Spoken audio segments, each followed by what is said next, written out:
welcome back to the channel. My name is Deborah and this is the Underski. Coach Rulani Mokoena addresses the Kermit Erasmus issue again. This time he was on Robert Marawa's show on Rise of Mfuma FM and Sowetan Live. I personally am tired of this quarrel between Rulani and Kermit, and I wish the two could just be grown up about it and solve their issues, and we can all move on. You and Erasmus, Yeah. touchline. Let's get that out of the way before the break. What would you like to extend on that? I'm not ask you any leading question. It's just, I mean, he was here the other day. Yeah. We had a word with him, and then this happens on the weekend. Yeah. I think I'm going to speak about it for the very last time. Yeah. One of the reasons I'm going to do that is because Kermit sent me a message, I don't know, just after 10 p.m. And we exchanged texts. And I think it ended right there. Mm. What I will say about it is when I look at the sequence of events, I look at him scoring a fantastic goal in Polokwane against us, but I look at the celebration and how borderline it was in terms of possibly even lacking respect towards Sundowns and maybe even going towards our supporters and the way I then listened to some of the interviews that he's done and some of the things that he's mentioned and said, which were completely incorrect and maybe even borderline disrespectful towards not just the club, the fans, but also the Motsepe family for what the club has done for him.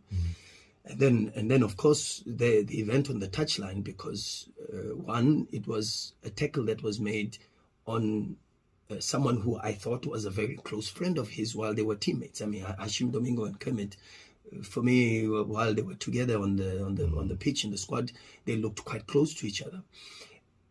And my reaction to the tackle was not actually even to the tackle, was towards Zakele Lepasa, who started clapping towards the red card and clapping towards Koki, as if to say, as if to encourage that type of behavior.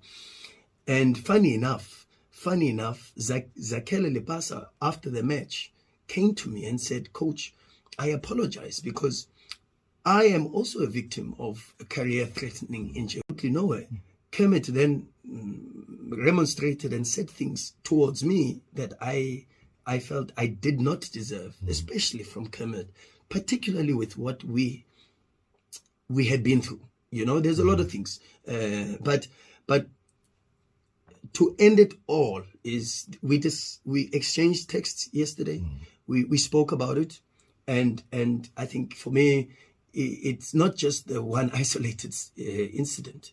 There does seem to be a little bit more from the goal celebration to the interview and now to this and then of course, like I said to him even at the end of our conversation, I said, love and light. I wish you love and light because this we should also never forget, Rob, that at times we dehumanize, and I say this all the time. I say at times we dehumanize athletes and dehumanize coaches. You know, we look at people and we think they don't have emotions, they don't have hearts, they don't have things that are troubling them. Yeah, and Kermit, to be fair, has gone through a lot over the last year or so, and